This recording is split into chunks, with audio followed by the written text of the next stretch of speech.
So for over a year, media outlets in this country lied about Kyle Rittenhouse in an effort to have him put behind bars for the rest of his life.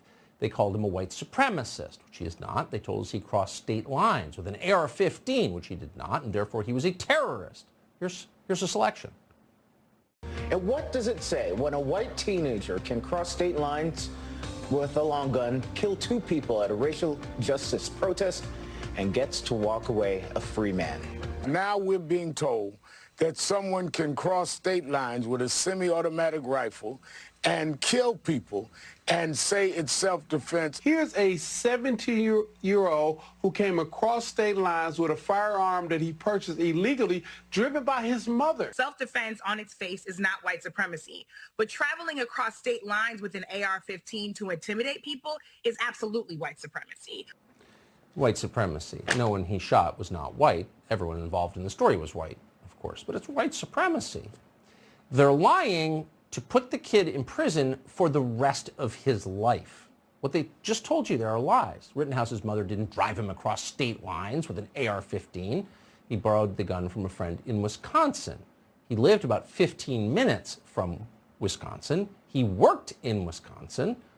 So the question is, after a full year of watching these people lie in order to imprison a kid for the rest of his life, who's going to hold the liars accountable? Kyle Rittenhouse, understandably, has thought a lot about this. He joins us tonight to explain his plan going forward. Kyle, thanks so much for coming on tonight. I can't think of many people who've been at the receiving end of this much sinister lying from so-called news organizations as you have. How are you going to respond?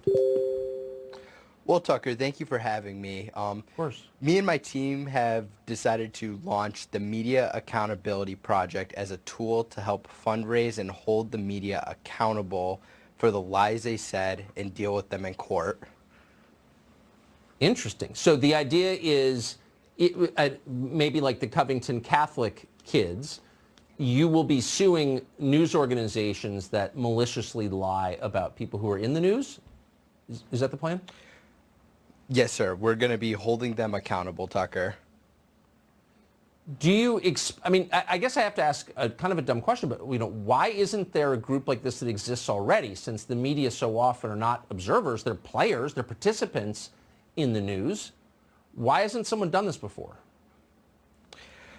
That's a good question, Tucker, and I'm not sure, to be honest, but I don't want to see anybody else have to deal with what I went through, so I want to hold them accountable for what they did to me, because I don't want to see anybody have to go through what I went through. Yeah, I mean, they tried to imprison you for the rest of your life. It wasn't coverage, it was advocacy. You have a lot of potential targets to sue yourself. Will you be suing any of these news organizations, and if so, when?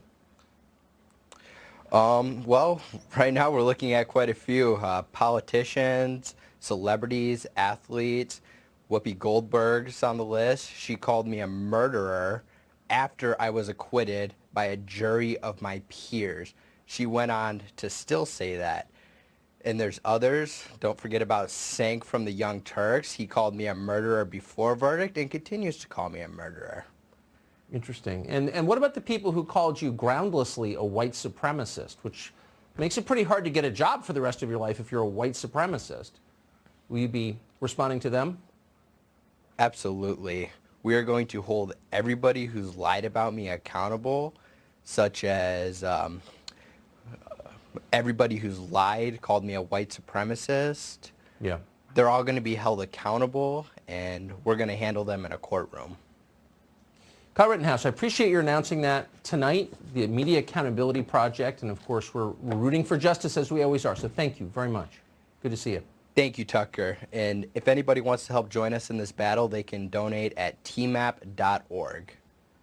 Thanks a lot. So, of course, we documented the whole Rittenhouse trial. It was on our documentary series, Tucker Carlson Originals. We had behind-the-scenes access during that. The episode's called The Trial of Kyle. We're proud of it. It's available on Fox Nation. You can get it free on tuckercarlson.com.